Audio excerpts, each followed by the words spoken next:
제10장.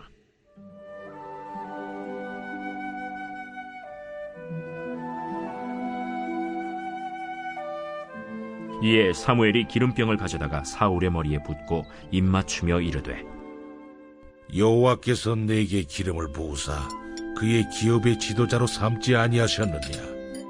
내가 오늘 나를 떠나가다가 베냐민 경계 셀사에 있는 라헬의 묘실 곁에서 두 사람을 만나리니 그들이 내게 이르기를 내가 찾으러 갔던 암나기들을 찾은지라.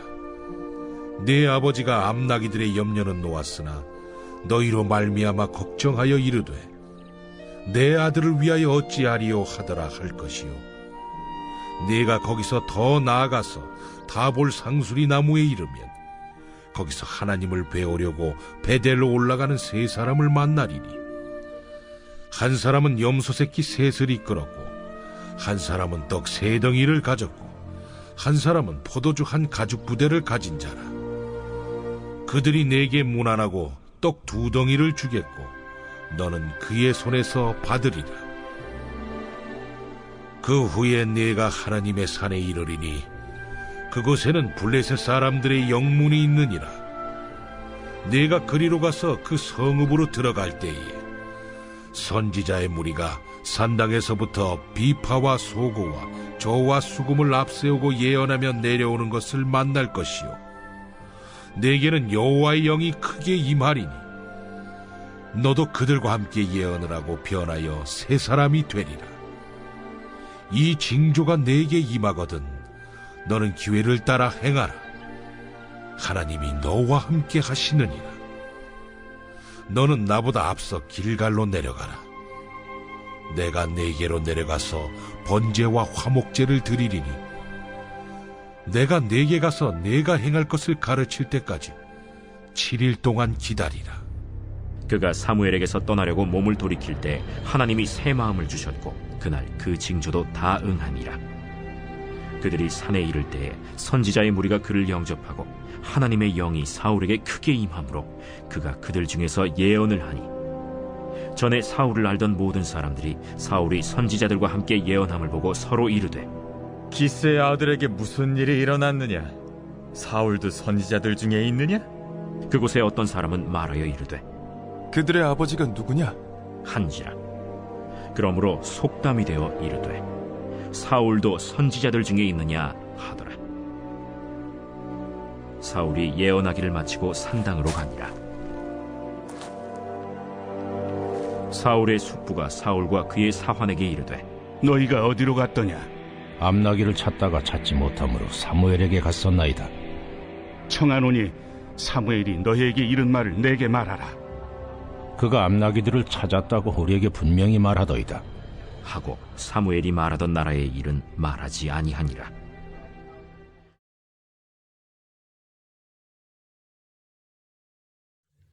할렐루야. 오늘도 수요 성경 공부 영상 예배로 참여한 여러분 모두에게 하나님의 크신 은혜가 함께 하시기를 간절히 소망합니다. 지난 시간에 우리는 요구로 받은 사람 사울이 사무엘을 만나는 그 장면이 담긴 말씀을 함께 나누었습니다.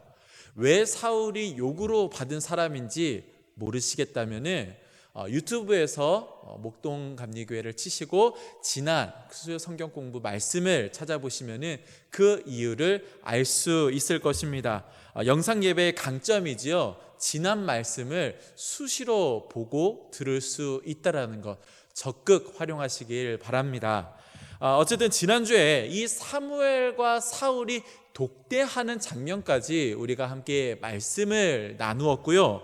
드디어 오늘 본문 1절에서 이 사무엘이 사울에게 기름을 붓는 그 말씀을 우리가 찾아볼 수 있습니다. 본문 1절 말씀. 이에 사무엘이 기름병을 가져다가 사울의 머리에 붓고 입맞추며 이르되, 여호와께서 내게 기름을 부으사 그의 기업의 지도자로 삼지 아니하셨느냐. 아멘. 기름을 붓는 행위, 이것은 공식적으로 하나님이 왕이나 제사장을 임명하는 아주 분명한 징표입니다. 공식적으로 행해야 할 일이고요. 이 일을 보는 백성들이 함께 기뻐해야 할 일입니다.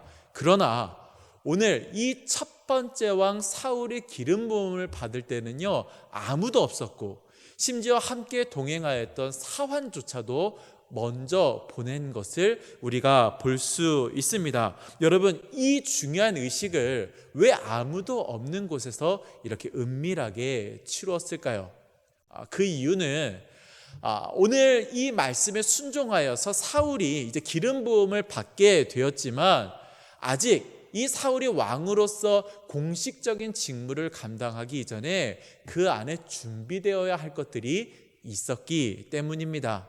그래서 오늘 하나님께서는 이 기름 부음을 받은 사울이 총 3가지 징조들을 통하여서 그가 준비되게 될 것이다, 이렇게 말씀하시는 것이지요. 자, 이 3가지 징조는 이렇습니다. 첫 번째, 그는 라헬의 묘실에서 2 사람을 만나게 될 것이다. 여러분, 라헬 누구입니까? 바로 사울의 조상인 베냐민을 낳은 그의 어머니이자 야곱의 2번째 부인이지요.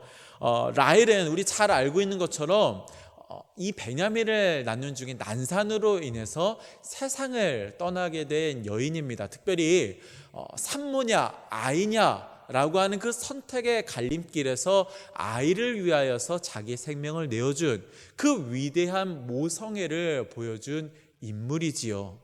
그런데 이 라헬의 묘실에서 만나게 된 이 2 사람이 이 사울의 아버지가 그를 걱정하고 있다, 즉 이번에는 아버지의 사랑을 그에게 전달해 주고 있습니다. 여러분, 이 2가지 위대한 사랑 이야기를 통하여서 오늘 사울에게 말하고자 하는 하나님의 뜻이 무엇이냐? 바로 그가 받은 그 놀라운 은혜를 잊지 말라. 그가 왕으로서 첫 번째 기억해야 할 분명하고 중요한 사실입니다. 2번째 사건, 2번째 징조는 다볼에서 베델로 올라가는 3 사람을 만나게 될 그 일이 바로 2번째 징조라는 것이지요. 특별히 그들 중에 한 사람은 자기가 가지고 있었던 떡 3덩이 중에 2덩이를 사울에게 넘겨줄 것이다 라고 말씀을 하고 있습니다. 근데 여러분, 여기서 나오는 떡덩이가 그냥 일반적인 떡이 아니고요, 하나님 앞에 제사하는 가운데 올리는 진설병을 이야기하고 있습니다. 여러분, 성경에서 여러 차례 말씀한 것처럼 이 진설병이라는 것은 오직 하나님이 택하신 거룩한 제사장만이 먹을 수 있는 것입니다. 그런데 오늘 제사를 드리러 베델로 올라가던 그 한 사람이 떡 3덩이 중에서 2덩이를 그에게 주었다. 여러분, 이것을 통하여 하나님이 무엇을 말씀하시느냐? 바로 이 사울이 감당하게 될 이 왕의 직무는 거룩하신 하나님이 맡겨주신 귀한 하나님의 일이다, 즉 성직이다 라는 것을 그의 마음에 각인시켜 주시는 것입니다.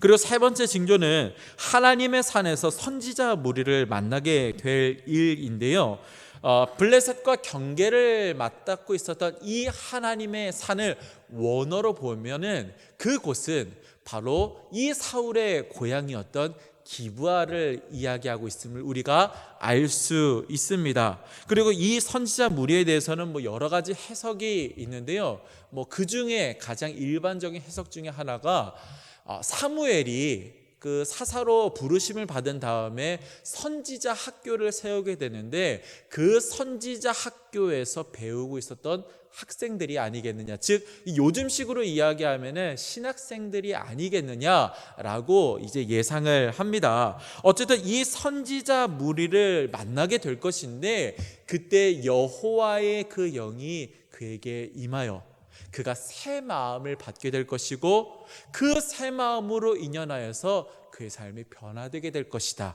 이것이 그가 만날 3번째 징조인 것입니다. 그리고 사무엘은 이 3가지 징조를 통하여서 사울이 변화되었다면, 즉 왕의 직무를 감당할 준비가 되었다면 이제 그가 왕으로서 첫 번째 행해야 할 일이 있다라고 이야기를 합니다. 그 왕으로서 행해야 할 그 사역이 무엇이냐? 오늘 본문 8절 말씀입니다. 너는 나보다 앞서 길갈로 내려가라. 내가 내게로 내려가서 번제와 화목제를 드리리니 내가 내게 가서 내가 행할 것을 가르칠 때까지 7일 동안 기다리라. 아멘. 여러분, 왕으로서 사울이 행해야 할 첫 번째 사역이 무엇이냐? 바로 길갈에 내려가서 7일 동안 기다리는 일입니다. 여러분, 사실 왕에게 기다림이라고 하는 단어는요, 그렇게 익숙한 단어는 아닙니다. 그것은 왕을 요구했던 백성들의 말에서도 우리가 찾아볼 수 있는데요, 처음 이 사울을 요구했던 백성들은 자신들의 왕이 이러한 사람이어야 한다라고 이렇게 이야기를 했습니다. 사무엘상 8장 19, 20절 말씀. 아니로소이다. 우리도 우리 왕이 있어야 하리니 우리도 다른 나라들 같이 되어 우리의 왕이 우리를 다스리며 우리 앞에 나가서 우리의 싸움을 싸워야 할 것이니이다 하는지라. 여러분, 세상 나라를 다스리는 왕이라면, 특별히 그들이 요구했던 것처럼 다른 나라와 같이 왕을 세우는 것이었다면 당연히 이렇게 능동적으로 여러 가지 일을 행하는 사람이어야 했을 것입니다. 그러나 이스라엘을 다스릴 왕이라면 그런 모습이면 안 된다라는 것이죠. 왜냐하면은 여러분, 이스라엘의 왕은요, 모든 것의 주인인 세상 사람들이 가지고 있는 그런 이미지의 왕이 아니라 참된 왕이신 그 하나님의 명령에 순종하여서 이스라엘이라고 하는 양떼를 치는 목자와 같은 사람이기 때문입니다. 여러분, 목자에게 이 양은요, 자기의 것이 아닙니다. 양의 주인이신 그 하나님이 맡겨주신 그 양을 위임받아 치는 사람, 그가 이스라엘의 왕이다라는 것이지요. 그러하기 때문에 이스라엘 왕은요, 어떠한 큰 능력을 가지고 있거나 어떠한 행동력을 가지고 앞장서서 행하는 그러한 사람이 아니라 왕 대신 하나님의 그 말씀에 순종하는 사람, 그리고 그 하나님의 뜻을 기다릴 줄 아는, 인내할 줄 아는 사람이 이스라엘의 왕이어야 했습니다. 그렇기 때문에 왕으로서 첫 번째 받은 명령이 7일 동안 길갈에서 기다리는 일이었던 것이지요. 그리고 몇 년 뒤 이 다시 길갈에 선 사울은요, 또다시 7일 동안 기다리라 하는 명령을 받게 됩니다. 그런데 여러분, 왕이 되고, 그러니까 기름 부음 받고 직후에는 이 길갈에서 7일 동안 기다리라는 명령을 잘 지켰는데, 왕이 되고 나니까요, 그리고 그 일들을 행하기 시작하니까 길갈에서 7일 동안 기다리라는 그 하나님의 말씀에 불순종하는 것을 우리가 볼 수 있습니다. 그래서 제사장만 드릴 수 있는 그 제사를 자기가 드리게 되고요, 그 일로 참된 왕이신 하나님께 버림받게 되는 비운의 왕이 됩니다. 하나님의 일을 감당하는 왕으로서 그 해야 할 일이 순종과 인내였는데, 많은 전쟁과 또 많은 백성들을 다스리는 일들에 몰두하다 보니까 정말 이스라엘 왕으로서 감당해야 할 순종과 인내라고 하는 그 중요한 사역을 놓치게 된 것입니다. 그러므로 오늘 실패한 이 사울을 보면서 우리들의 삶에 적용해야 할 한 가지 중요한 사실이 있습니다. 스크린을 보시고 함께 따라 읽겠습니다. 같이 읽겠습니다. 하나님의 사람이 해야 할 가장 중요한 사역은 순종과 인내이다. 여러분, 하나님은 그 쓰시고자 하는 인물이 있다면 바로 쓰시는 것이 아니라 그가 하나님의 일에 합당한 사람이 되도록 그를 준비시키는 줄로 믿습니다. 먼저 얼마나 큰 은혜를 받은 사람인지 그 은혜를 깨닫게 하고요. 또한 그 일이 하나님의 일이라고 하는 분명한 목적의식을 그에게 심어주고, 마지막으로 새 마음을 그에게 허락하여 주사 그를 변화시키시는 줄로 믿습니다. 그리고 이렇게 준비된 그 사람을 하나님께서 귀한 사명을 그에게 감당케 하시는데, 여러분 그 일은 다른 무엇도 아닌 순종과 인내라는 것이지요. 여러분 시편 131편의 고백처럼 하나님이 맡기시는 일은요, 여러분 큰 일이 아닙니다. 감당 못할 만큼 엄청난 일이 아니다라는 거지요. 하나님께서 우리에게 맡기시는 일은 그 모양과 모습이 어떠하든지 단 두 가지: 하나님의 말씀에 순종하는 일, 그리고 하나님의 뜻을 기다리는 인내의 일, 이 두 가지 뿐인 줄로 믿습니다. 예상되는 첫 번째 왕의 그 실패를 두고 하나님은 두 번째 왕을 준비시키십니다. 그도 첫 번째 왕처럼 그 제사장에 진설된 떡을 먹었고요, 또한 새 마음으로 변화되는 경험을 하게 되었습니다. 그리고 7일간 기다렸던 사울과 달리 그는 무려 10년이 넘는 시간 동안, 왕이 될 때까지 10년이 넘는 시간을 인내하며 그 기간을 훈련받아야 했습니다. 그리고 그렇게 준비된 그 결과 그는 예수님으로 완성되는 영원한 그 왕과 다윗의 왕조의 첫 번째 왕이 되는 그 영광을 누리게 된 줄로 믿습니다. 여러분도 마찬가지입니다. 이제 사회적 거리두기가 완화가 되면서 이제 회집 예배가 시작되었습니다. 회집 예배가 시작되면서 여러분들 마음 가운데 그동안 못하였던 하나님을 위한 충성된 일들, 또 교회를 위해서 봉사할 일들, 이제 이러한 일들을 마음에 품으면서 의욕을 가지고 계시리라 믿습니다. 여러분, 그러나 아무리 마음이 급하다 할지라도 먼저 내가 하나님의 일을 감당하기에 잘 준비되어 있는지 내 마음을 먼저 점검해야 됩니다. 혹시 내 마음 가운데 그 은혜가 잊혀진 것은 아니었는지 점검해 보아야 하고요.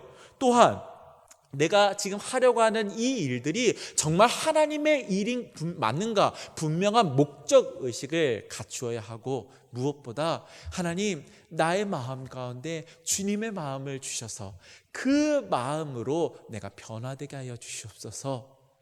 이렇게 준비의 과정을 거쳐야 합니다. 또한 이 준비의 과정들을 다 거쳤다면 내 의욕대로, 내 생각대로 막 이 사역들을 하려고 하는 것이 아니라 정말 하나님의 뜻이 무엇인지 그 말씀을 듣고 깨닫고 순종함으로, 또한 인내함으로써 하나님의 귀한 일들을 감당해야 할 줄로 믿습니다.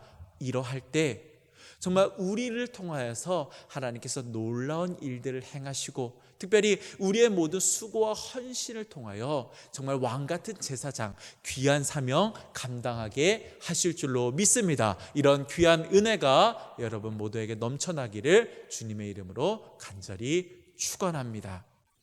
함께 기도하겠습니다.